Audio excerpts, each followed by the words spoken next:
Honda has snuck in a pretty nifty anti-theft system on the 2020 Civic, and it's one of those features you never really notice until you need it. Most people only realize its full value the moment something goes wrong. Keys lost, doors won't open, or worst case, your car's missing. Not a good morning. So the anti-theft system basically works by fusing your physical key fob with a rolling security code.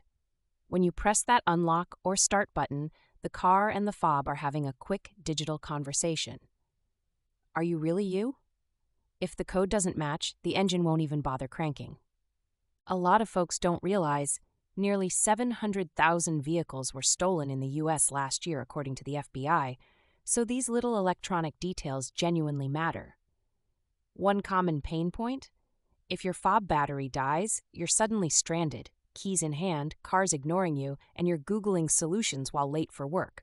One step people tend to overlook is changing the fob battery every 2-3 years. It's maybe $3 and takes 5 minutes, but it saves you from an embarrassing standoff in a Target parking lot. I've been there, trust me. If your Civic refuses to start and that little green key light flashes on the dash, it's probably the immobilizer system locking you out. Before you panic, try your spare key fob, assuming you haven't already buried it in a drawer for safekeeping and forgotten where. A dead fob is way more common than a dead engine. Pro tip: if the fob battery dies altogether, you're not completely out of luck. Your Honda fob has a hidden mechanical key inside. Just slide that little latch, pop it out, and you can manually unlock your driver's door. Doesn't help you start the engine, but at least you can get inside and rescue your bag of groceries. There's this myth that locking your Civic with the inside lock and then slamming the door is extra secure. Nope. That actually bypasses the alarm and can trip the immobilizer. Always use the fob, even if your arms are full of takeout. The little beep beep does more than just annoy your neighbors. Another pain point I hear about: aftermarket accessories.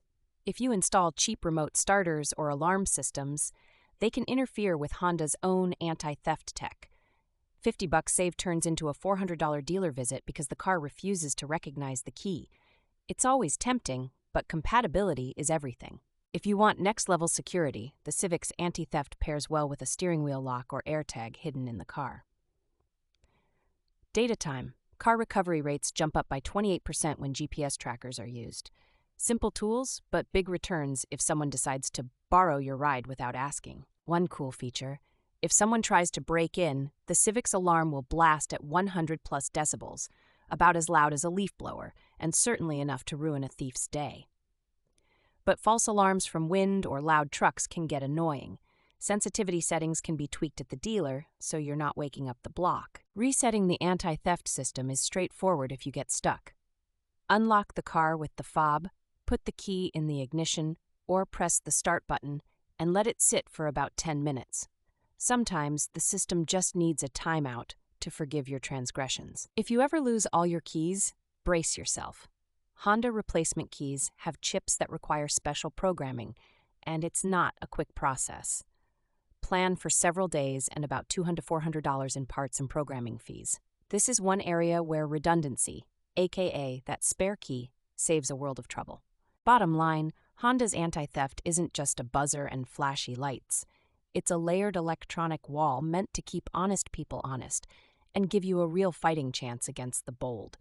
Spend a little time understanding it, it'll save a lot of headaches down the line.